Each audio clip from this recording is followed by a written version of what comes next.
दोस्तों नमस्कार, आप देख रहे हैं पूर्वांचल संदेश और मैं हूं दीपक दुबे। जैसा कि 2022 के चुनाव का ये आखिरी चरण चल रहा है।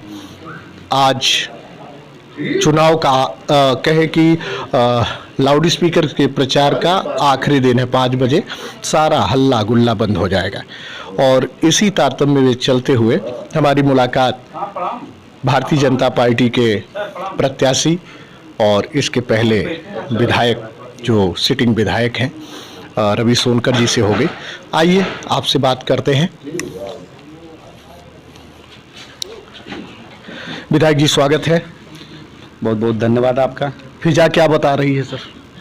फिजा ये बता रही है कि 2014, 2017 और 2019 ये तीनों में हमसे कोई नहीं लड़ पाया और 2022 में भी जनता का जो आशीर्वाद है उसमें मैं एक बहुत दावे के साथ कह सकता हूँ कि हिंदू संस्कृति के लिए, सनातन धर्म के लिए हमारी सरकार जो काम की है इससे जाति पात के सारे बंधन टूटे हैं और हर समाज, यहाँ तक मैं कह सकता हूँ एससी वर्ग भी पहली बार खुले मन से भारतीय जनता पार्टी के साथ खड़ा है। विधायक जी 2-3 सवाल हैं जैसे हम लोग लगातार जनता के बीच चल रहे हैं तो हम उसको फेस करते हैं। उन सवालों को मैं जानना चाहता हूँ, वो सवाल आपके भी सामने आते होंगे, है ना? तो क्या उस पे क्या आप जनता को समझा पाते हैं? पहला मुद्दा महंगाई। मैं कह सकता हूं कि जिस तरीके से लोगों के जीवन स्तर में सरकार ने सुधार किया है, लोगों के लिए प्रयास कर रही है। गरीब अन्न कल्याण योजना है, आपके आयुष्मान योजना है, आपके किसान सम्मान निधि है, तो इससे मुझे लगता है कि वो जो जिस विषय को आपने कोट किया है उसमें काफ़ी हद तक सुधार हो रहा है और आने वाले दिनों में जो वैश्विक विषय चल रहा है उसमें भी भारत चीज़ों को खोज कर रहा है। अगर खोज कर लिया तो निश्चित महंगाई का भी स्तर कम होगा। जी, दूसरा प्रश्न जो हमारे सामने आता है कि सांड खेत चर गए। देखिए, सांड आप कह सकते हैं लेकिन गौ हमारी माता है और मैं उसको माँ की तरह सम्मान करता हूँ। और मैं ये कह सकता हूँ कि पहले हमारे घरों में हमारी माताएं, हमारी बहनें एक रोटी उनके नाम का निकाल देती थी, उसके बाद फिर भोजन करती थी। और मैं ये कहता हूँ कि वो अपने हिस्से का जो है, जो हम लोग घर से देते थे वो, और किसी भी खेत में जो आपने कहा उस पर हमारी सरकार ने भी बाढ़ का काम किया और भारत के यशस्वी प्रधानमंत्री जी जिनके ऊपर गाँव गरीब किसान मजदूर का विश्वास है, उन्होंने कहा कि हम 10 तारीख के बाद इस समस्या का संपूर्ण निदान करेंगे। तो इस प्रश्न का उत्तर तो हमें लगता है हमारे प्रधानमंत्री जी ने दे दिया है। तो जनता फिर से मांग रही है रवि सोनकर को, ऐसा महसूस कर रहे हैं आप? जनता रवि सोनकर को नहीं मांग रही है, जनता मांग रही है कि जो मैंने 2017 में कहा था कि मैं नेता नहीं बेटा हूं, और अपने बेटे को मांग रही है। मेरा सिर्फ यही कहना है कि वो बेटे के साथ खड़ी है, नेता के साथ नहीं खड़ी है।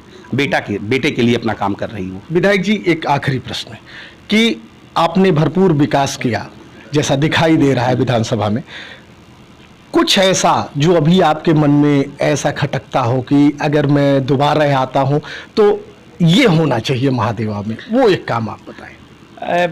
पहले तो मैं ये बता दूं कि हमने विकास की जो गति दी है, इसके पहले के जो जनप्रतिनिधि थे उनको भी आपने विधायक बनाया, उनको अध्यक्ष जिला पंचायत बनाया, लेकिन मैं ये कह सकता हूं कि महादेवा विधानसभा में 10 पत्थर अपने नाम का नहीं दिखा सकते।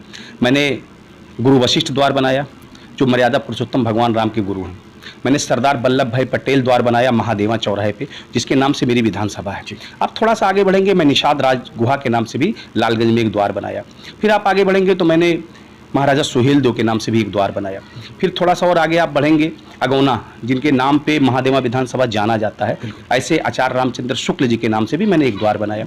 1857 की लड़ाई में जिन्होंने अपने प्राणों की आहुति दी, जिनको हम शहीद कहते हैं और बहुत बड़ा नाम है, ऐसे शहीद राजा उदय प्रताप जी के नाम से हमने नगर में एक द्वार बनाया। ये सिर्फ हम बनाने के पीछे हमारी मंशा ये थी कि जो हमारे युवा हैं वो इस बात का बोध करें कि महादेवा विधानसभा का बड़ा स्वर्णिम इतिहास रहा है और स्वर्णिम इतिहास से सीखें, जिससे उनके मन में भी भाव आए कि एक दिन मैं भी यहाँ पहुँच सकता हूँ। आप विधानसभा में हमारे अगर टहल रहे हैं तो मेरे एक काम की बहुत चर्चा हो रही है जिसका नाम है टांडा अंत्येष्टि स्थल।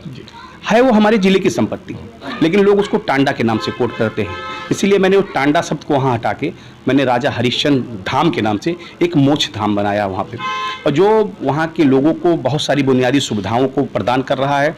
और निश्चित जो उदासीनता रही है जनप्रतिनिधियों में, उन लोगों ने इस पर ध्यान नहीं दिया, लेकिन इसका बड़ा अच्छा असर है और जनता ये मान रही है कि हमने जो बेटे को अपना मत दिया था, बेटा लायक है और काम कर रहा है। विधायक जी, अभी हमारा सवाल वहीं पे खड़ा है कि रवि सोनकर फिर से विधायक होते हैं, आपकी सरकार बनती है, तो जैसा आपके बारे में फेमस है, जो कुछ बड़े नेताओं से बात होती हो कहते हैं आपके यहाँ का विधायक तो यार एकदम दिन रात एक कर देता है किसी काम को लेकर के, तो रवि आते हैं तो फिर क्या टारगेट पे होगा? अभी कुछ दिमाग में चल रहा है कि यार ये काम करना है जो?